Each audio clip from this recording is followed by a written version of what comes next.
गावातील संघर्ष समितीच्या वतीनं आदरणीय आयुक्त साहेब यांची आज पहिल्यांदा भेट घेतली।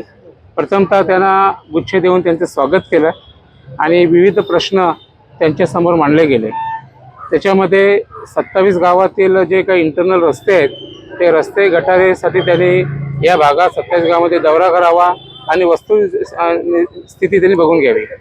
त्याचबरोबर जे 40 वर्षात प्रथमच शाळा आणि आरोग्य केंद्र हे अजूनही जिल्हा परिषद ताब्यात आहेत ते लवकरात लवकर कॉर्पोरेशन आपल्या ताब्यात घ्यावेत यासाठी त्यांनी वरिष्ठ अधिकाऱ्यांबरोबर मीटिंग लावण्याचे सुद्धा आश्वासन दिलं। 499 कामगारांचा विषय आहे तो सुद्धा तिथे मांडला गेला। त्यांना ताबडतोब त्यांना परमनंट करण्याचे पत्र त्यांना देण्यात यावे आणि त्यांनी सुद्धा हे कबूल केलं की हा विषय माझ्यापर्यंत आलेला आहे आणि या बाबतीमध्ये मी जातीने लक्ष घालतोय आणि हा प्रश्न ताबडतोब आपण सोडवणार।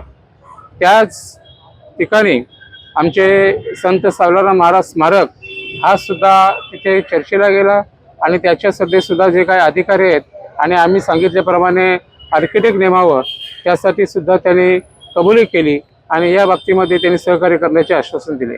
असे अनेक विषय होते।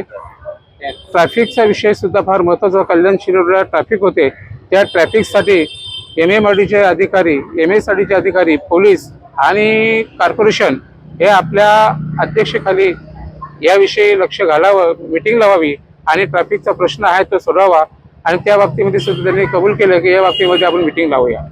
आणि घरपट्टीचा विषय जो टॅक्सचा तो टॅक्समध्ये सुद्धा जे काही वाढ होत चाललेली आहे या बाबतीमध्ये सहकार्य करावं तर त्या बाबतीमध्ये सुद्धा त्यांनी स्वतःहून स्टडी केलेला आहे। माझे या बाबतीमध्ये स्टडी चालू आहे आणि या बाबतीत आम्ही सहकार्य आपणास करू। हे सर्व प्रश्न त्यांच्यासमोर मांडल्यामुळे आम्हाला सुद्धा आज आनंद वाटला की प्रथमच त्यांनी चार्ज घेतल्यानंतर 27 गावांचा खूप मोठा स्टडी केलेला आहे, अभ्यास केलेला आहे आणि हे प्रश्न निश्चितच सोडवतील अशी आशा आम्हाला आहे।